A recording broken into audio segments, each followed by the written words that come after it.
মায়ের কি আর শ্বেত খেয়াল আছে? মা রয়েছে মায়ের নিজের তালে, সারা বিশ্ব ব্রহ্মাণ্ডকে মজায় মজাচ্ছে, আর আর আমাকে আমাকে আগুনে সেঁকছে। বড় জ্বালা গো, বড় জ্বালা গো হলদারি দাদা, বড় জ্বালা গো, বড় জ্বালা, বড় জ্বালা গো। তুমি ওকে কি বোঝো বলো তো? কি হলো?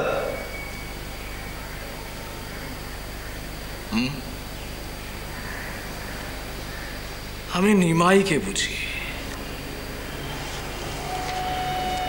ভক্ত অবস্থায় নিমাইয়ের মতো দিনহীন আর ত্রিজগতে ছিল না। শ্রীকৃষ্ণের দাস্য ভাব পাওয়ার জন্য যাকে কাছে পেত তার কাছেই কাতর মিনতি করত। এমন সময় একদিন এক বৃদ্ধা ব্রাহ্মণী এসে নিমাইয়ের পা জড়িয়ে ধরে বললে, তুমি কৃষ্ণ, তুমি কৃষ্ণ, আমাকে উদ্ধার করো, আমাকে উদ্ধার করো। নিমাইয়ের সে অবস্থা বোঝ, ভাবছে কোথায় সবাই আমাকে আমাকে ভক্তি শিক্ষা দেবে, আমাকে কৃপা করবে, তা না আমাকেই ভগবান করে তুললে। এই ভেবে নিমাইয়ের সারা শরীর যন্ত্রণায় জ্বলতে লাগলো।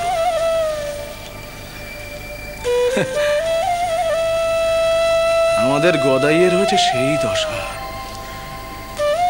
সবাই ওর শ্রীমুখের বাণী শুনতে চায়, ওকে ঈশ্বর জ্ঞানে পুজো করে,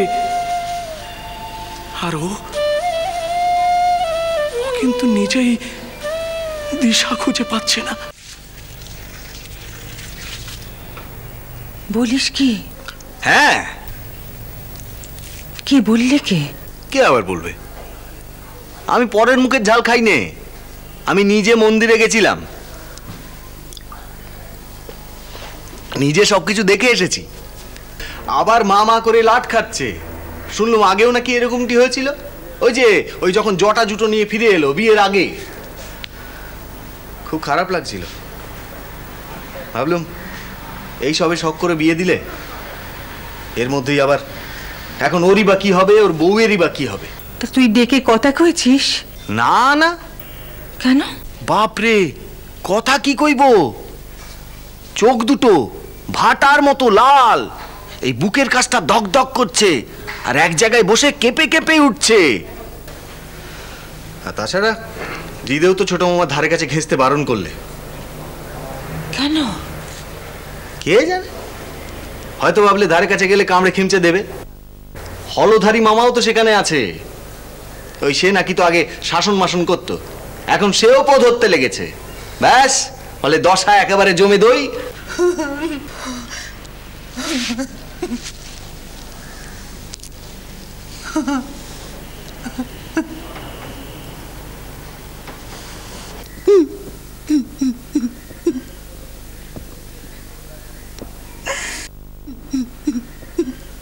ও কি?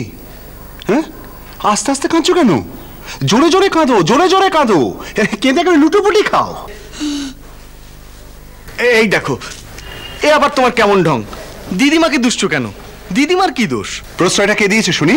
হ্যাঁ, একটা কথা বলার জো ছিল ওকে? একে তো কলকাতার মন্দির ফেরত, হাজার ঘন্টা গো ভেতরে, আর যদি কিছু বলতে যেতাম কত কি ভাবের কথা, একেবারে ফুল ঝুড়ি চড়ছে। ও মা, তোমার ছোট বউ আর অক্ষয় ওদিকে ফুল কুড়োতে চলে গেল, আর প্রশ্ন দিদি কচিকেও কেড়ে নিল। তা এ মা, বড় ভাগ্নে যে, আমি একদম দেখিনি। কি গো মামি, কেমন আছে গো? ভালো আছে, খুব ভালো আছে। দেখছো না কেমন ড্যাং ড্যাঙ্গি পাড়া কাটিয়ে বেড়াচ্ছে? এই আরেকজন, বুঝেছো? ওই আরেকজন মায়ের আরেক কাঠি ওপরে, শুধু লোক দেখানোই মিছিমিছি শাসন করতো, আর আমি যদি কিছু বলতে যেতাম তখন দুজনে মিলে হাসতো। ওর জন্য গদাই আমার একটা কথা শুনতো না, বুঝেছো? একটা কথা শুনতো না। আর আমাকে তো কেউ মানুষ বলেই গণ্য করে না। আর আমি যদি কোনো কথা বলি সে কথা গ্রাহ্যের মধ্যে আনে না কেউ। কেন? কেন? হ্যাঁ, কোন ছেলেবেলায় আমি কোন সাধুকে ওই চাল আর কাঁসা দান করেছিলাম? বলি আমার কোনো সংসারী বুদ্ধি আছে নাকি?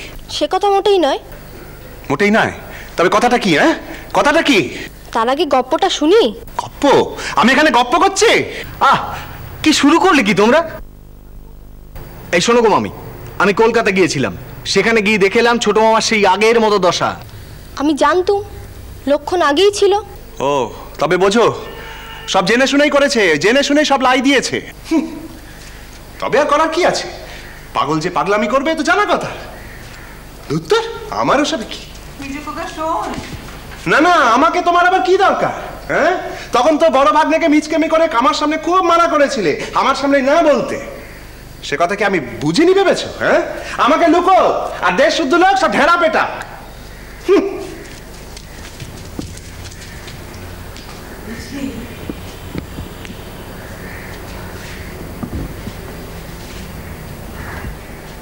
বাবা,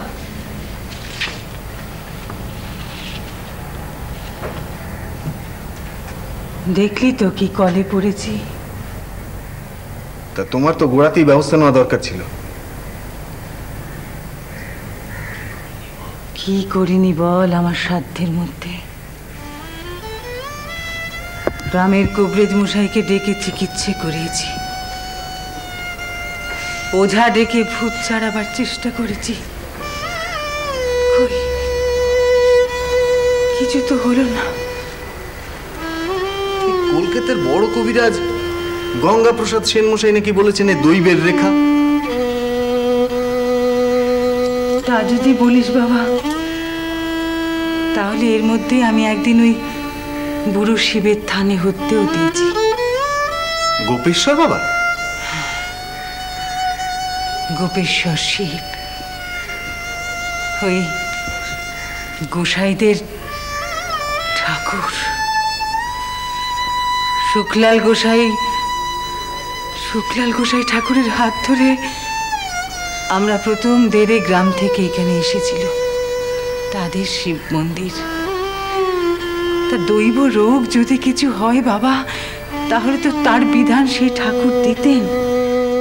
সব ঠিক চলছে, আর সন্ধে হলেই তো ওই খলে মেরে সব দেওয়া হচ্ছে। জল?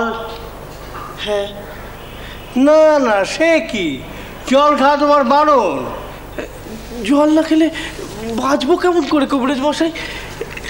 না না, ও কবরেজ মশাই, আপনি আপনার বিধান ফিরিয়ে নিন। কেন?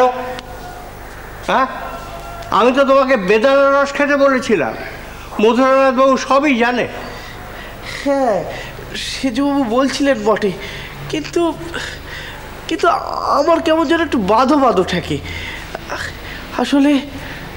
আসলে মা বসুন্ধরার বুকের জল, ভাগীরথীর অমৃত বাড়ি, এসব না খেয়ে ওই বেদানা রস খাবো? শ্রীরাম কৃষ্ণ